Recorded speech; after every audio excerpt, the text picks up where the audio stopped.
Hello there, I'm Mike Creevy for Homeschool Connections, and with me today is Sally Thomas to talk about her courses at Homeschool Connections. Sally, welcome.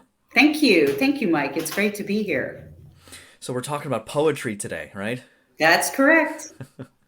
So why don't you tell us a little about your own background and what led you really to, this passion for poetry, and then specifically maybe led you to Homeschool Connections as well.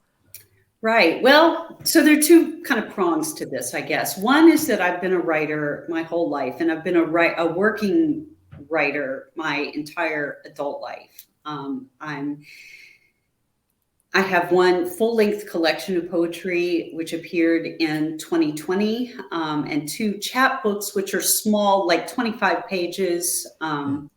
stapled. This is sort of a traditional, like small art type book of poetry. I have two of Right. those. And I'm also the author of a novel, which came out last year from Wise Blood Books. And I've written for magazines like First Things, for example, Plow Quarterly, Public Discourse.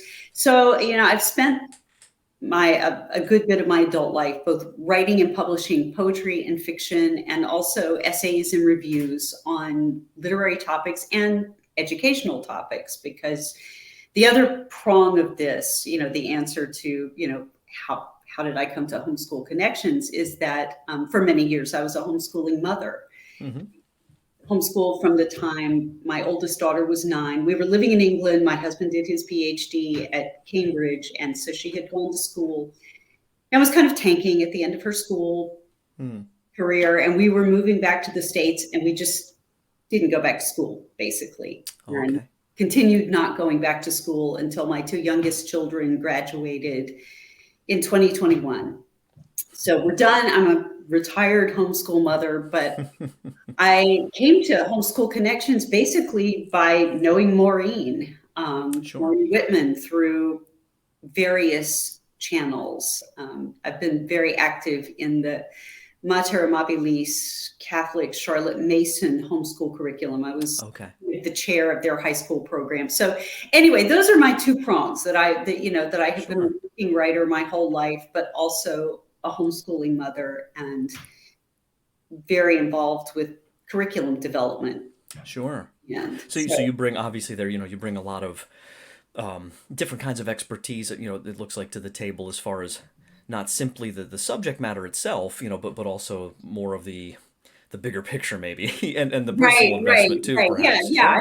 Sure. I'm interested in educational philosophy as Yes. much as I am interested in literary things. So Hmm.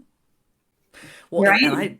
I probably represent, I feel like, a large swath of the population who at this point I'm almost 40, and I feel like I have this long desire, lifelong now almost desire to understand poetry and to Right, and to right. appreciate it as I think I should, if that makes Mhm. sense. But for whatever reason it just didn't click, or I wasn't. I'm always hesitant to say I wasn't taught this well, because I sometimes maybe it was my fault, so maybe it's some teacher professional courtesy that I've developed over the years. So, but it Right. could have been a number of things, and I think there's a lot of people like that. What would you say maybe to those of us who, and maybe some younger people especially, who might be facing the prospect of taking poetry but not appreciating it yet, or already in a bad habit of something that's going to maybe slow that process down or help them not really engage with it, if that makes sense? Right. Yeah, no, that makes total sense. And really that's what, my impetus for teaching these classes is all about. I do think that a lot of people are afraid of poetry. Hmm. And, when I taught high school years ago in my 20s, I was astonished. I mean, I was shocked, really, to be in this public school English department where the one thing nobody wanted to teach was poetry, and Hmm. everybody was afraid of it. There was like this one film strip about the poetry of rock and roll that like made the rounds, and everybody would go, okay, I've done poetry. So, like, you're not alone. Good. Even, like, my English colleagues did not want to talk about poetry. And I think the reason for this is that, for whatever reason, people have this perception that poetry is hard, like, Hmm. just by definition, hard. maybe that it's like a secret code that if Yeah. you don't have the decoder ring, you won't understand it. And lots of people's English teachers actually kind of have unwittingly aided and abetted in this. You know, they have you read a poem and you come in and you say, well, I think this poem was about this. And they go, aha, you're wrong. Actually, Mm-hmm. you know, and they pin it down to some meaning that you didn't pick up on at all. And you come away feeling stupid and like you Right. can't read this. And, you know, it's kind of become a little crusade of mine to counteract this, because the way I think about reading poetry and teaching people to read poetry, the best analogy that I can come up with is nature study. Hmm. Going out to observe nature, which is a big deal in Charlotte Mason education. So we've all, you know, I've done a lot of this too. You know, that in the beginning, you go out and you just look at whatever your natural surroundings, and you notice that there are some birds singing, and you notice that there are some flowers growing and some plants and some, you know, maybe a lizard runs through the scene, whatever you observe. Um, and you might not know the name of anything, but you have had this experience in nature. Like, that is not an invalid Right. experience with nature study as long as you're observing. But the more you go out and observe, the more you see because you're looking more closely. But at some point, you start to think, I wonder what those flowers actually are. Mm. I wonder what that bird is that I keep hearing, or what kind of lizard is that? And at some point, your study of nature is enhanced by knowing the names of the things that you're looking at, Right. and something about their habits, why that bird is singing that song. You know, if it's a wren, you know, they have a bunch of different calls, and eventually you want to know, is that a warning call? Is that a mating song? Is that, are they mad about something? I love wrens. So, you know, and when they're mad, they're really mad, you know. Yep. They don't do it. No, nothing by a half measure. Yeah, As right. To be well. these tiny little birds. Yeah. Um, so this is my analogy for reading poetry, that the more, you know, I mean, like, it's completely valid to come and read the words on the page and say, well, okay, I think this is going on. And obviously some poems really are difficult more than other poems. I mean, we Mm-hmm. can acknowledge that, but it's funny to me that people don't say this about novels, even though there's a big gap between like Finnegan's Wake and, you know, in just about anything. Right. Like, they're difficult novels, but somehow we don't come away going, "Oh, I can't read novels; they're hard." Mm-hmm. Um, but the thing about poetry is that it does demand a certain amount of attention. It's usually smaller, right? You know, it's in Mm-hmm. small increments, but we read differently. Instead of reading like to the end of the page to find out what happens, you know, you have this small concentrated thing that's inviting you into some kind of experience. And just as you would do with nature study, you have to be present to that experience with heightened attention, or you're not going to Mm. get very much out of it. And the more you have language for what you're seeing, it's analogous to knowing what that bird is and why it's making the noise that it's making. You understand more the more you have language to help you see.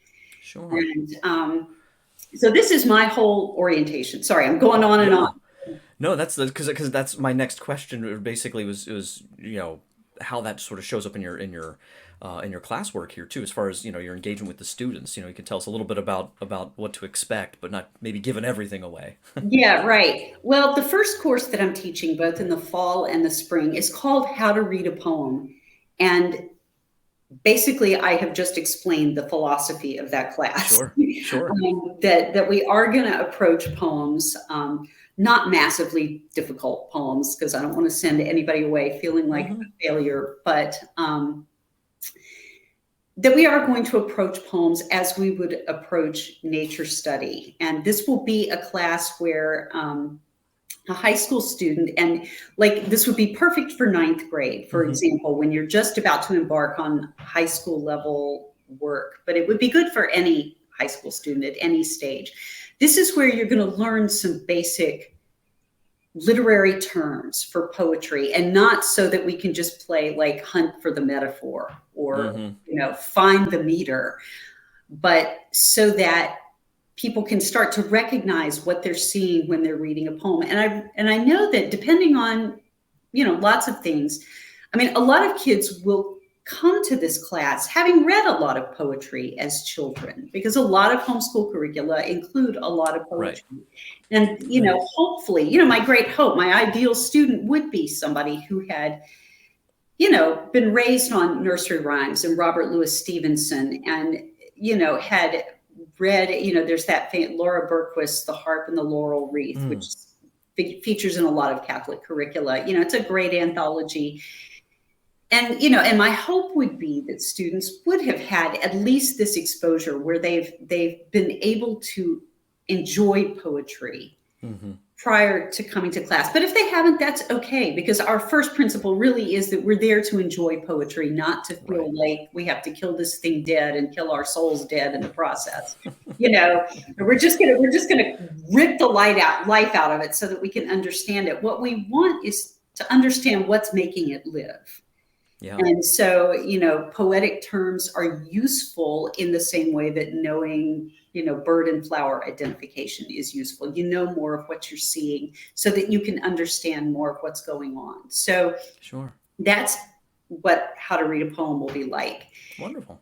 This class in each semester will be followed by a kind of more specific targeted class, dedicated to recognizing and maybe being able to write in some basic modes of poetic form. In the fall, I'm teaching Introduction to Metrical Forms, I think is what it's called. I have to go back and look at my own syllabus, but Introduction to Metrical Forms, which is going to focus on the poetic line and learning to hear the particular, meter is very loosely defined as the rhythm in a poem, but it's also like the structure of a poetic line, that it's made up of these little units of stressed and unstressed syllables. Mm-hmm. And this is something that people really struggle to be able to hear and recognize. And so this class is going to be like a targeted introduction to Mm-hmm. how to recognize various poetic meters, and so that you know them when you see them, but also you can try writing them too. Sure. So in the spring, the forms class is going to be stanza forms, Mm-hmm. which is just how you structure groups of lines of poetry to make a poem. Couplets, which are 2 lines, quatrains, which are 4, and some larger forms that are defined by the way lines are grouped in stanzas. Sure. So again, this is going to be, my because these are literature classes primarily, not writing classes. They will involve some creative writing exercises so that people can try on the things that we're studying. Mm-hmm. But they're really, again, they're kind of like advanced nature study, how Sure. to recognize what you're seeing, and think about what it's how whatever element you're looking at contributes to the overall life and experience of the poem that you're reading, so that your pleasure in it can be heightened. Sure. So that's it in a nutshell. Yeah. Well, that's wonderful, Sally. So, just for our brief little intros here that we're doing, we're just kind of wrapping up by asking how Mhm. people can get in touch with you, how parents, students can learn more and take this dive. It sounds exciting. Yeah, well, so the course is up in the catalog at Homeschool Connections. And I also have a website, sally-thomas.com, which is my author website, which includes more information about me and my writing, and includes some contact info. Wonderful. Well, Sally Thomas, thank you so much for stopping by today and sharing with us about your Homeschool Connections courses. Well, thank you. Thank you so much for the chance to chat with you. Sure. Hey, God bless. Take care. Thank you. You too.